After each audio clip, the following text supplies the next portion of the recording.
इस पुरमसरत मौके पर मैं हमारे ज़िले सदर और रुकन कौमी असम्बली जनाब लियाकत अस्कानी साहब, मेरे भाई, हमारे टाउन नाज़िम जनाब हुमायूं मोहम्मद खान साहब, हमारे भाई आसिफ खान साहब, रुकन सूबाई असम्बली, आज के इस पुरवकार तकरीब के मेज़बान जनाब शाहिद भाई रहीम शाह, जो कि मेरे साथ पढ़ते भी रहे, और जिन दोस्तों ने इसका इनेकाद किया, इब्रार, राहत, शेर अली और भी जो दोस्त हैं, और पिंडाल में जितनी शख्सियात मौजूद हैं, और आप भी रूबरू तशरीफ़ फरमाएं। 50% लोगों के मैं नाम जानता हूँ। हमारे यूनियन काउंसिल के सदर अब्दुल सलाम साहब भी मौजूद हैं, हमारे नाज़िम बापला साहब भी मौजूद हैं, इमरान, और हमारे दरमियान मौलाना मिस्कीन साहब जैसी शख्सियत भी मौजूद है, जो किसी तारुफ की मोहताज नहीं, जिसने हमने हमेशा उनसे कुछ ना कुछ सीखा है। तो मैं अब किस किस का नाम ना लूँ, ये बात थोड़ी लंबी हो जाएगी, लेकिन आप सबको मेरी तरफ से एक आजिज़ाना सलाम कबूल।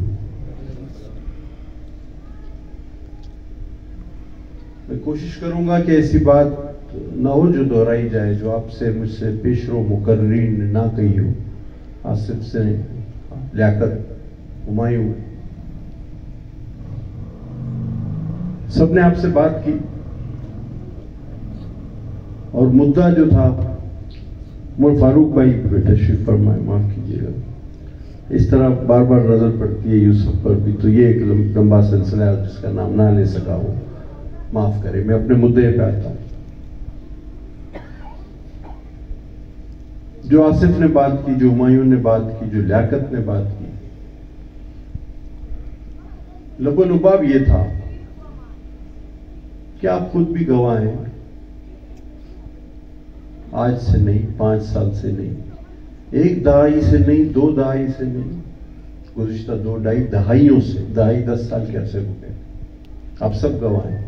और मैंने इब्रार को भी एक बात की, इब्रार ने कहा आपको प्रोग्राम कैसा लगा? मैंने कहा प्रोग्राम बहुत अच्छा है, लेकिन अब्दुल मालिक साहब आप भी तशरीफ फरमाएं। मैंने कहा प्रोग्राम बहुत अच्छा है, लेकिन इसकी प्रोग्राम की सबसे बड़ी खूबसूरती है कि मुझे केमाड़ी के बहुत सारे संजीदा मशरान यहां पर नजर आ रहे। आपने दावत सब लोगों को दिए, तो जब ऐसी महफिल हो तो इंसान का बात करने का भी कुछ दिल चाहता है। गैर संजीदा महफिल में नारे भी ज्यादा होते हैं, तालियां भी ज्यादा होती हैं, हम भी बात कर लेते हैं, वो भी सुनते हैं, नहीं सुनते, अल्लाह अल्लाह खैर सब। लेकिन इस तरह की चाहे साइज में छोटी महफिल है, लेकिन बड़ी पुरअसर होती है, और इसके जरिए हम एक दूसरे को मैसेज या पैगाम देते हैं, और ये पैगाम फैलता है। मैं आज इसी चीज को मद्देनजर रखते हुए अपनी बात रखूंगा। हमारे दोस्तों ने कहा कि हमें थोड़ा सा शिकवा है, उस शिकवे को हम एक तरफ रखते थे, क्योंकि मेरी नजर में तमाम लोगों को जमहूरी हक है कि वो आए, अपने इंतखाबी निशान पे इलेक्शन लड़ें, और जितने वोट उनको मिले वो मिले, ठीक है, अपना एजेंडा, प्रोग्राम, मंशूर बताएं, अपनी गुज़िश्ता कारकर्दगी भी बताएं, और अपना आइंदा का लाए अमल भी बताएं, और आवाम को अच्छा लगे तो ठीक है, हमें इससे कोई एतराज नहीं। और ऐसा नहीं कि ये तजुर्बा ना हुआ हो। 2013 से 18 तक हमारे साथ ये हुआ, वो किसी भी तरह हुआ, लेकिन मैं कहता हूं चलो जी वो जीत गया, जाओ, और आप सब गवाह हैं। ऐसा नहीं है कि ये तजुर्बा हमने नहीं किया। 13 से 18 तक हम इस तजुर्बे से गुजर चुके हैं, लेकिन अफसोस कि हमने शायद उस तजुर्बे से बहुत कम सीखा, या तो फिर मुझे एक बात का शुबा है, अगर आप मेरी बात से इत्तेफाक करते होंगे तो आप एक छोटी सी ताली बजाएंगे, मुझे लगेगा कि मैं सही जगह पहुंचा हूं। मुझे शुबा किस चीज का है? मुझे ऐसे शुबा लगता है कि दूसरी पार्टियों को इतने ज्यादा वोट जो पड़ते हैं कि वो मुकाबले तक में आ जाते हैं, लेकिन एकतरफा वोट जो मुसलसल खिदमत कर रहे हैं उनको नहीं पड़ते। शायद यहां के हमारे लोग सोचते हैं कि इनको वोट दो ना दो, इन्होंने तो काम करना ही करना, ये कहां जाएंगे उसको वो आदमी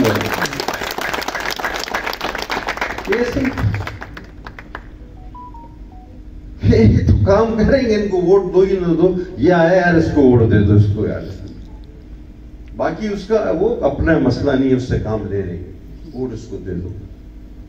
मेहरबानी करके ऐसी गलती ना करें, थोड़ा सा ख्याल करें। हो कुछ भी नहीं रहा, हो सकता है कभी और जीत जाए, कभी हम और आप जीत जाए। एक कौमी अलमिया हो, इससे आप गुजर रहे हैं, कौमी अलमिया। अल्लामा साहब में अगर गलत हुआ तो मुझे दुरुस्त कर दीजिएगा। हमारे माशरे का फाइबर तबाह हो रहा है। फाइबर किस चीज को कहते हैं?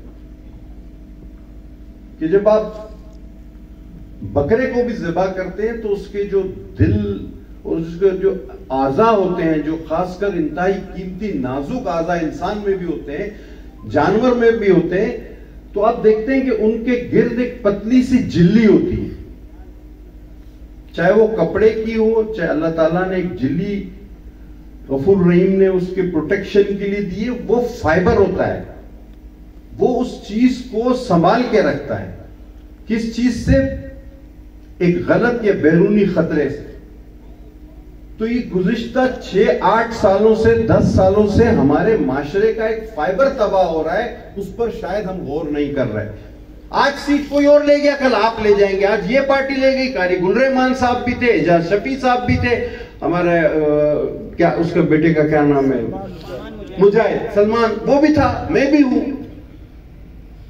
बात ये है कि आप ये सीटें रिटेन कर लेंगे, लेकिन ये जो आपके माशरे का अदब का, लियाज का, हया का, शर्म का ये जो फाइबर तबाह हो रहा है, ये आप वापस कहां से लाएंगे मुझे बताएं। आज बच्चा जो है वो बाप के सामने बोल रहा है। मैं नहीं जाता खवातीन के उसमें, हालांकि बड़ी बातें। आज खवातीन में अपने घर के मर्द अपने फैसले नहीं मनवा पा रहे। हमारी नौजवान नस्ल प्ले बॉय बनना पसंद कर रही है। लड़कियों की किस किस तरह की नाजेबा वीडियोस आप देख रहे हैं सोशल मीडिया के दौर में। जंग सियासत से आगे जा चुकी है। सीट कौन जीतेगा ये बात की बात है, माशरे की जो तबाही है वो वापस नहीं आएगी, सीटें आ जाएंगी, ये बात आप मेरी याद रखिए। और एक जमात ने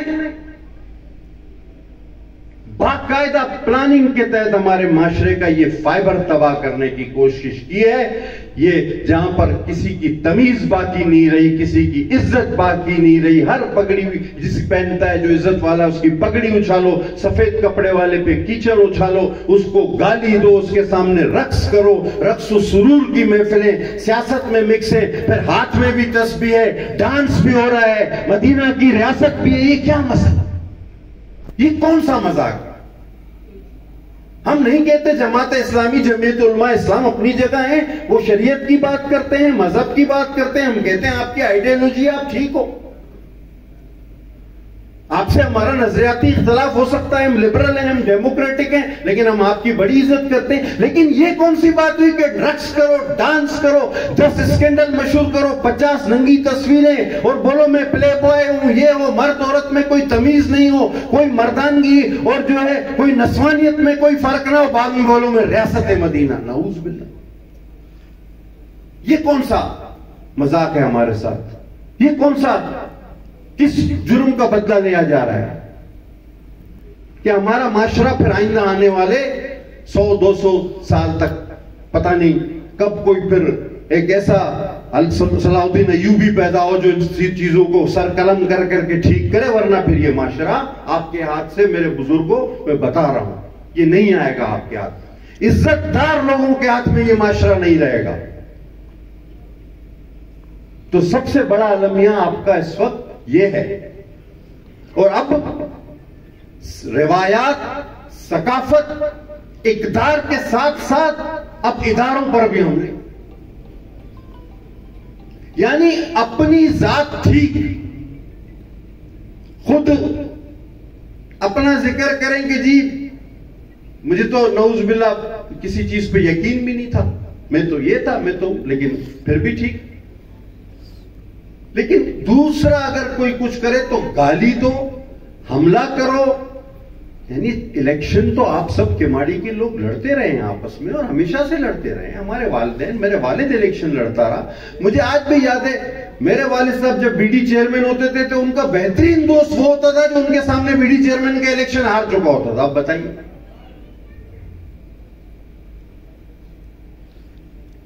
तो कहने का मकसद ये कि हमें अपनी इकदार भी बचानी है। ये वोट तक अब मसला नहीं रह गया। शायद ये बात लोगों की समझ में नहीं आ रही। हम सब बहू बेटियों बहनों वाले लोग, हमारे स्टेक्स अब दांव पे लगे हो। अगर ये कंटिन्यू करते हैं इस तरह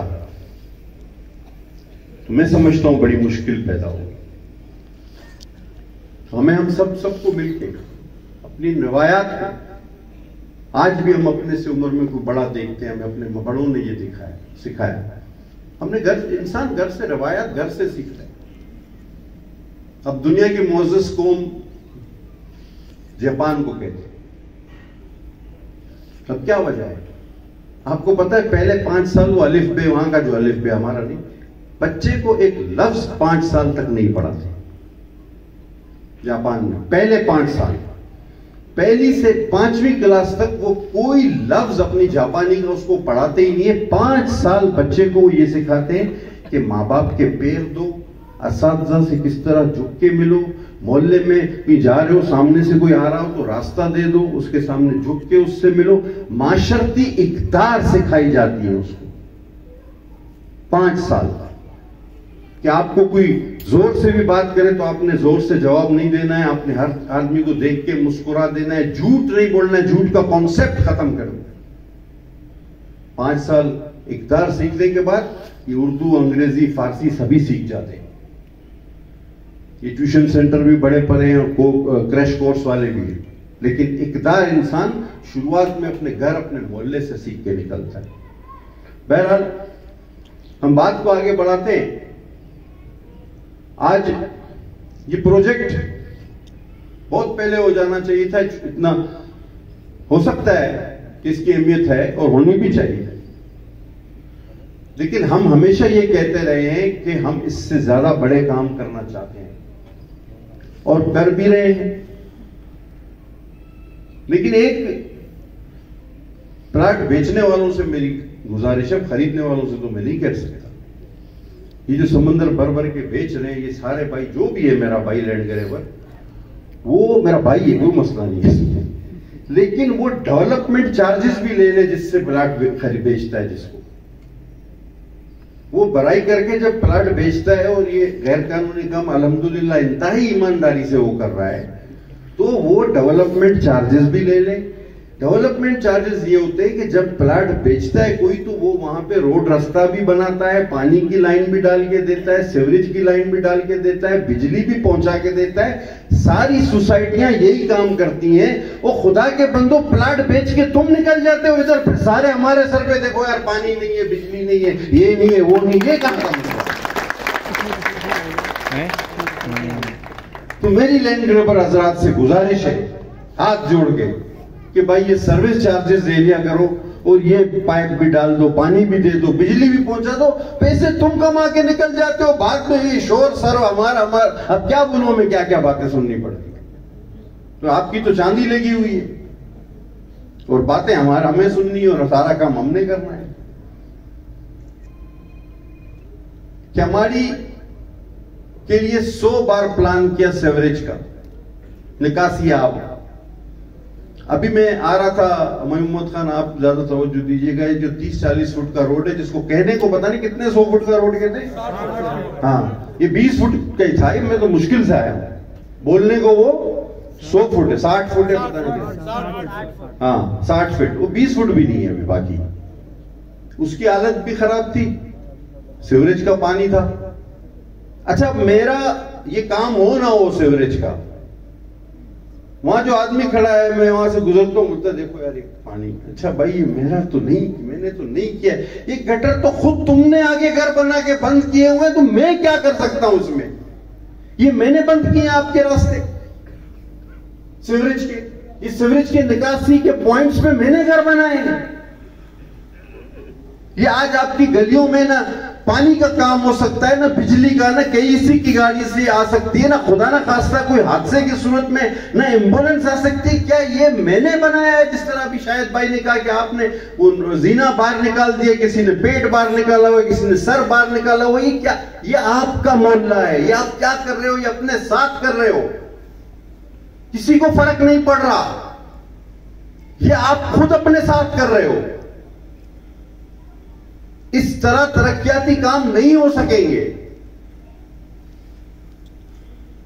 मच्छर कॉलोनी की मिसाल ले लो, करोड़ों रुपए खर्च कर दो उस बूढ़ी औरत की तरह जो सुबह उठती है तो मेकअप उतर चुका उसका, फिर वैसी की वैसी। तो कहने का मकसद है, हम क्यों इतना थोड़ा शऊर हम नहीं कर सकते कि हम अपने रास्ते वगैरह तो कुशादा कर दें अपना। हम हमायूं, मैं, इमरान, बापड़ा और हम सब कभी से कोशिश कर रहे हैं कि पूरा सीवरेज के माड़ी का एक पॉइंट से बाहर निकल जाए। पता चला जी वहां किसी साहब ने जो है 2 जगह पे घर बनाया हुआ है, यूसुफ स्वाति बता था, अब 2 घर बने हुए। अब अगर हम किसी के घर, भाई एक तो तुमने निकासी पॉइंट पे घर बनाया, अब अगर उसको हम चले जाए, थोड़ी सी ताकत हुकूमती मशीनरी इस्तेमाल कर दे कि यार इसको हटा दो यार, गरीब का घर तोड़, अब क्या करें भाई? यार पीपुल्स पार्टी इसलिए आई थी, वोट इसलिए दिया था, गरीब का घर तोड़ने आ गए हो। तो सीवरेज, वाटर, इनकी शिकायत या बिजली की शिकायत उस हम सब के लिए हाजिर है, हमारा काम यही है। चाहे आसिफ खान हो, हुमायूं खान हो, मैं हूं, हम आपकी खिदमत में हर वक्त हाजिर थे, हैं और रहेंगे।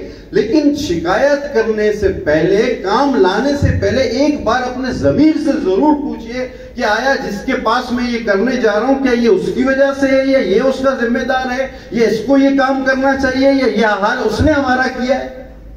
एक बार अपने जमीर से ये जरूर सोचिए, तो इंशाअल्लाह ताला आपको बहुत फर्क नजर आएगा। अल्लामा साहब, हम सब यहां तशरीफ रखते हैं, आप बैठे हैं, हम सब यहां बैठे हैं। आपको बुनियादी 2 चीजों पे बड़ा तशरीगी रहती है लोगों कि आप लोगों ने पीडीएम की हुकूमत क्यों बनाई थी। इमरान खान, उसकी शोहरत बहुत नीचे आ गई थी, ना होने के बराबर रह गई, आपको क्या जरूरत थी। मैं बार बार ये कहता हूं कि क्या जब ये बात हर आम आदमी और बच्चा समझ सकता है, क्या इतनी बड़ी सियासी जमातें और कायदीन को इतनी समझ नहीं थी?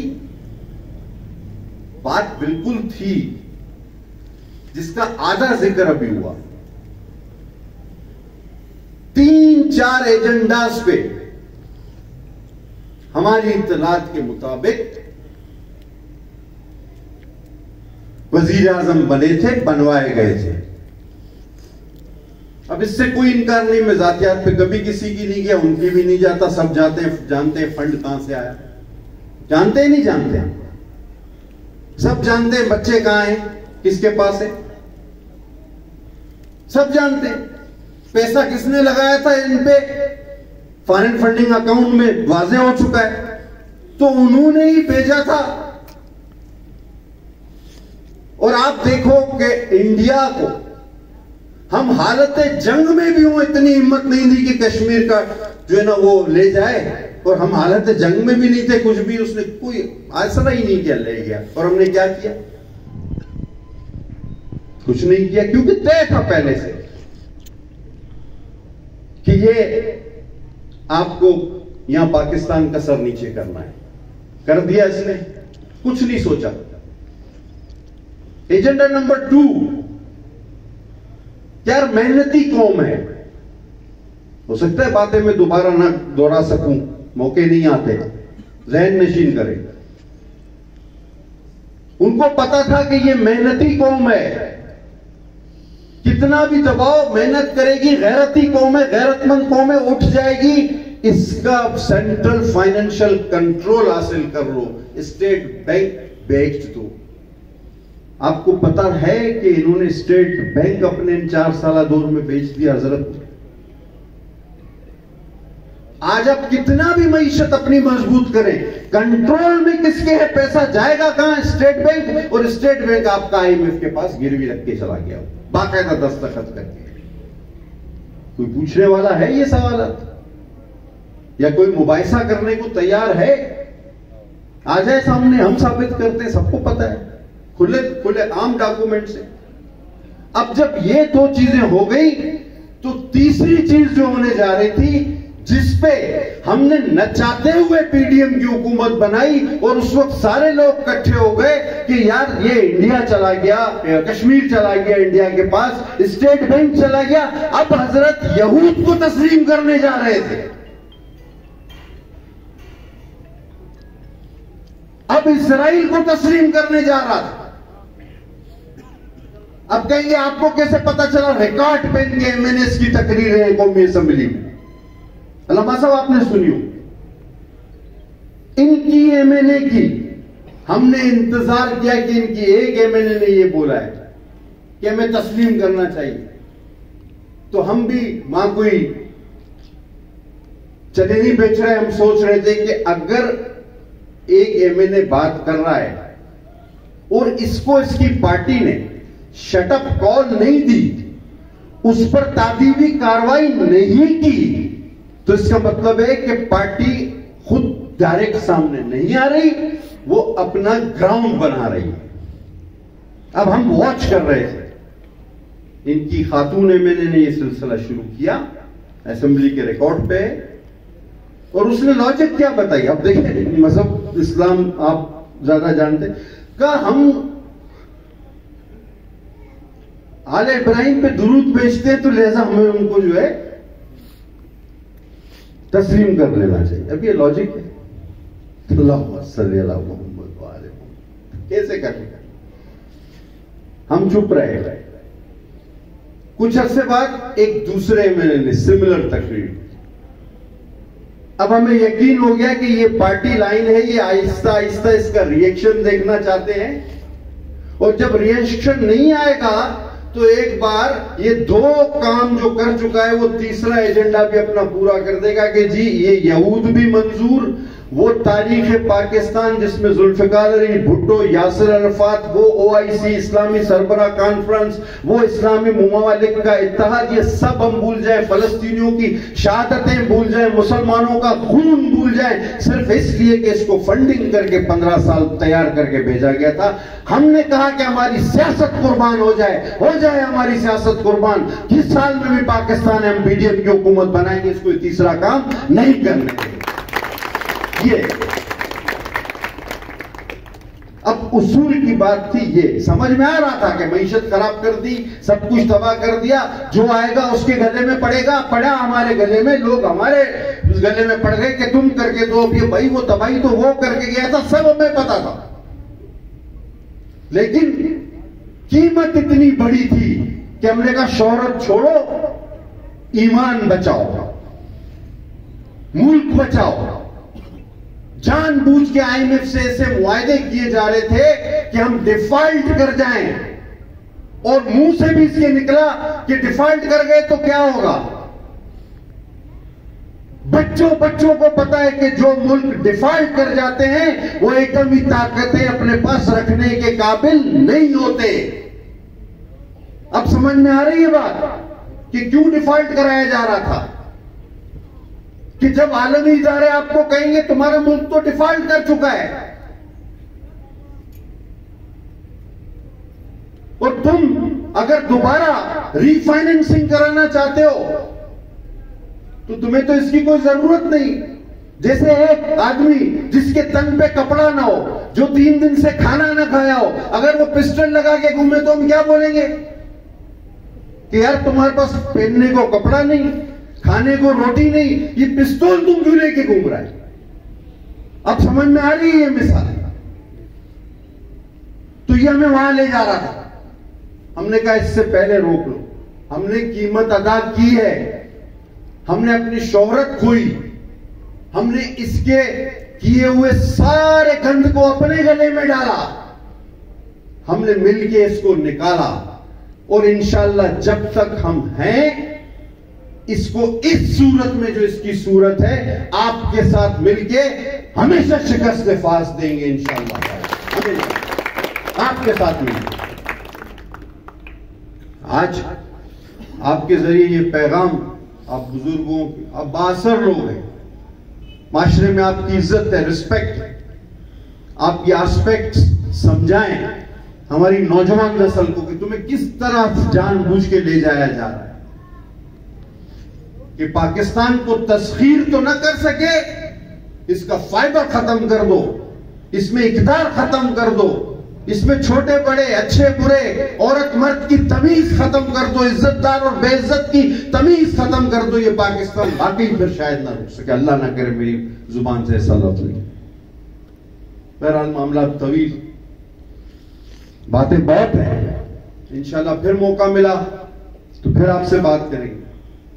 तो आज आप सब मौजूदीन की मौजूदगी का मैंने नाजायज फायदा उठाया या पता नहीं जायज फायदा उठाया, 2 बातें आपके सामने रख दी। मैं भी थोड़ा दिल से हल्का हुआ। आप सबको बहुत मुबारक, और खासकर इब्रार ने और हमारे राहत और शाहिद, ये इन्होंने बड़ी मेहनत की। देखिए स्कीमें हमने बहुत जगहों पे दी, लोग उसका पीछा नहीं करते, वो मुकम्मल नहीं होती, वो दफ्तरों में गुम हो जाती है। कई बड़ी बड़ी स्कीमें लोगों ने उसकी मालिकी नहीं की, उसकी हिफाजत नहीं की, उसके पीछे नहीं दौड़े, वो आज हुकूमती कागजों में गुम होकर रह गई। शायद इस स्कीम का भी यही हाल होता अगर ये राहत, इब्रार, शाहिद और भी नौजवान अगर हैं जिनके मैं नाम नहीं ले पा रहा, ये सब लोग नहीं होते और आपकी जरूरी वेलफेयर इसको बाकायदा इसको लेकर ना चलती तो ये शायद फिर नामुकम्मल। तो क्रेडिट इसमें हमारा कम है, आप लोगों का ज्यादा है। अल्लाह आपको ये मुबारक करे, हमारी माओ बहनों के लिए छत फराम हो, गमी खुशी के लिए जगह फराम हो। आप अगर जगहें देंगे, आपके पास और जगहें हैं, हम और ऐसे काम करने को तैयार है। ओपन अनाउंसमेंट, हम ओपन अनाउंसमेंट करेंगे, आप हमें बताएं, हम करेंगे। आपका अहम तरीन मसला पानी का है। मैंने इलेक्शन में भी कहा था 40% काम हमारा हब कैनाल का मुकम्मल हो चुका है। 50 MDD पानी हम हब कैनाल से ला रहे हैं। आसिफ को भी पता है, लियाकत को भी पता है, हुमायूं को भी पता है। हम आपको इंशाअल्लाह ताला बहुत जल्द वाटर कनेक्शन से अलग से कनेक्ट कर देंगे इस पूरी आबादी को इंशाअल्लाह। बाकी गफूर रहीम क्या है, मैं किसी छोटी मोटी स्कीम का जिक्र नहीं करूंगा, पेवर ब्लॉक है, ये है वो है, हाँ ये तो सब उन्होंने कह दिया। हाँ एक सवाल जरूर बनता है, ये पूछना भी चाहिए कि यार आप मजहबी तौर पर ठीक हो तो हम आपको वोट दें, क्यों ना जमीयत उलमा इस्लाम को दें, क्यों ना जमात इस्लामी को दें। उनकी एक तारीख है, उनके कायदीन की एक तारीख है, दस्तूर पाकिस्तान में उनकी तारीख। अगर मजहबी वोट दें तो हम उनको देंगे, अगर जमहूरी वोट दें तो तुम्हारे दौर इक्तिदार में जिस तरह इदारों को इन्वॉल्व किया गया, कोई बात करे उसको रात को उठा के ले जाओ, आज अगर हो रहा है तो रोते हो। सबसे ज्यादा इदारों की इन्वॉल्वमेंट हाजिरी कौमी असेंबली की इदारे पूरी करवाते थे। अगर जमहूरी वोट दें तो तुम्हें क्यों दे? अगर करप्शन के खिलाफ वोट दें तो तुम्हें क्यों दे? तुमने तो स्टेट बैंक बेच दिया। इनके बाद कैबिनेट में हम गए, हमने वो फाइलें देखी हैं। लोग कहते हैं करप्शन, इन्होंने अंधापन किया है। तुमको क्यों दे? तुम सिर्फ अपना घर बता दो, कहां से लाए हो 300 कनाल का, किसने पैसे दिए, सबूत हमारे पास मौजूद है, मैं निकाला। तो कि कौन सा वोट मांग रहे हो? अगर कौम परस्ती का वोट देना है, अव्वल तो कौम परस्ती पे नहीं जाना चाहिए। अगर आपने जाना है तो फिर कौम परस्त तो बादशाह खान से बड़ा कोई नहीं था। उसकी एक तारीख थी, उसकी एक जद्दोजहद थी। मजहबी वोट देते हो तो सोच लो इससे अच्छा मजहबी प्लेटफॉर्म मौजूद है। जमहूरी वोट देना है तो सोच लो ये ज़ियाउल हक के साथ भी रहा, ये पाशा ने बनाया इसको, ये ज़हीरुल इस्लाम ने इसको बनाया, ये वो DGI वाले उससे मिलके ईदी साहब के पास गया, आपके पास वीडियो मौजूद है कि बेनजीर साहबा की हुकूमत गिराते हैं, तुम वजीर आजम सदर बनो। ईदी साहब को कहता है, ईदी साहब के खुद का इंटरव्यू मौजूद है कि तुम सदर बनो, मैं वजीर आजम बनता हूं। तो ये जमहूरी आदमी, इसने मुशर्रफ को वोट नहीं दिया क्या 2000 में? हमारे हाफजे कमजोर है, ये मुशर्रफ की तहरीक नहीं चला रहा था अपनी वजारत उज़्मा के चक्कर में। आपके हाफजे कमजोर है, कौन सा वोट दे? तरक्की का वोट दे? तुमने 4 साल में वो पट्टा पाकिस्तान का बिठाया कि आज तक हम मुंह नहीं उठा पा रहे। तारीख में ऐसा नहीं हुआ। यानी पाकिस्तान बनने से लेके कर्जा 10 रुपया था, इसके 4 साल में 20 रुपया। अंदाजा करें आप, 4 साल में जब से पाकिस्तान बना है 60-59 साल का कर्जा इसने डबल किया। यानी जब से जितनी हुकूमतें आई वो सारों का कर्जा एक तरफ, इस आदमी का 4 साल का कर्जा एक तरफ। तुमको माशी वोट दे? हाँ, तुम कोई सच्चा आदमी हो, मैं इसका कौन कौन सा झूठ आपको।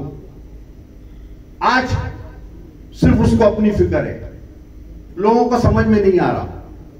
उसको देसी मुर्गी भी मिल रहा है, उसको जॉगिंग मशीन भी मिला हुआ है।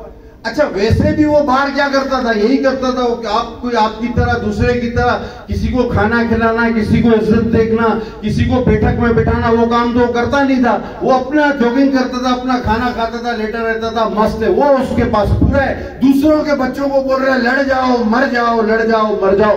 खुदा के वास्ते इससे बचो। ये फितना था, ये फितना है और ये फितना रहेगा। इसलिए सारा पाकिस्तान, सारी सियासी पार्टी इकट्ठी है और हम आईनी तरमीम भी करने जा रहे हैं। अल्हम्दुलिल्लाह, अल्हम्दुलिल्लाह, हम हर इदारे को एहतसाब के छतरी के नीचे लाएंगे। हर इदारे को। अगर हमारा एहतसाब हर वक्त होता है, अरे सियासतदानों का एहतसाब करते हो, हमारा तो 15-15 मिनट में एहतसाब होता है। हर आदमी आप में से आता है, पूछता है ये काम नहीं हुआ, ये नहीं हुआ, ये एहतसाब है ना। हमारा तो हर वक्त 24 घंटे एहतसाब चलता रहता है।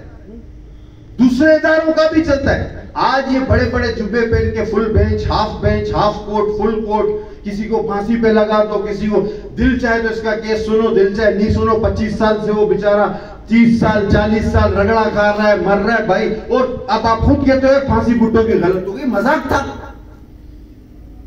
तुमने इस्लामी सरबराह कॉन्फ्रेंस के सदर को मार दिया, शहीद कर दिया। आज कहते हो गलत था, हो गया। इनको भी हिसाब किताब देना होगा, कोई भी हिसाब किताब से बाहर ना रहे। बहरहाल समाजी, सियासी, माशी हर पहलू पे थोड़ी बहुत गुफ्तगू हो गई। मैं आप लोगों का बहुत शुक्रगुजार हूं। इंशाल्लाह फिर मौका मिला तो फिर आपसे हम कलाम होंगे। आज के मेजबानों का बहुत शुक्रगुजार। अल्लाह आपको खुश रखे। पाकिस्तान जिंदाबाद। जिए भुट्टो।